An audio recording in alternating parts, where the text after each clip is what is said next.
Well, some Oklahoma City teachers say their latest teaching tools are inappropriate and offensive. It's a program that's called Flocabulary, and it is the content inside that is in question.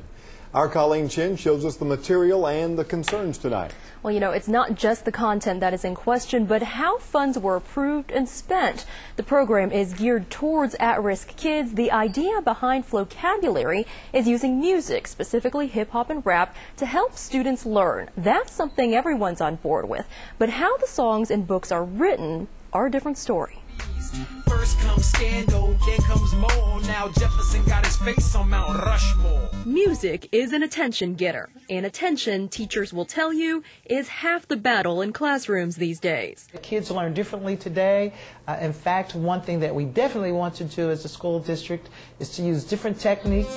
Number one, freedom of religion, speech, and press. That's how Flocabulary got introduced to Oklahoma City public schools. The system features vocabulary books, math books, and social studies, hip-hop history, if you will, $95,000 of federal funds worth. The public has been cheated, I think the students have been cheated, and I think the teachers have been cheated. This teacher is afraid of losing his job for coming forward. It's why we're concealing his identity. He says no one did their homework. One of the chapters is called Old Dead White Men. O-D-W-M, we're talking about some old dead white men. It's a section that aims to teach about our past presidents. Our founding fathers deserve a little bit more respect than that. Each section of the history books comes along with an original rap.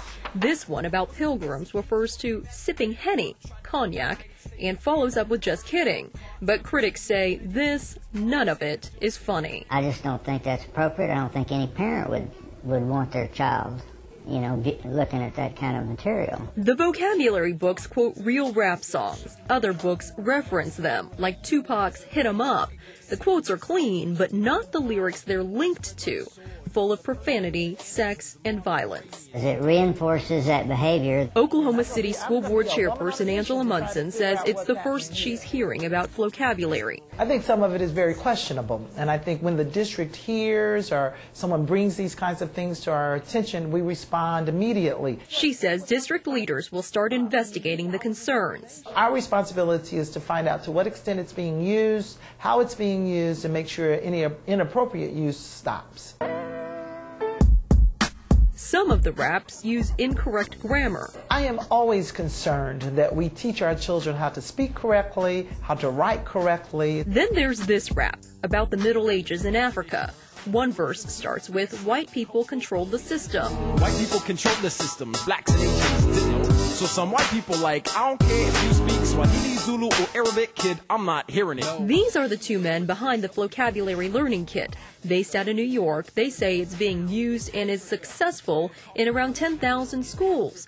But here in Oklahoma, upset teachers say they don't want it here. 98% of my students, they laugh at it. Two quotes. One,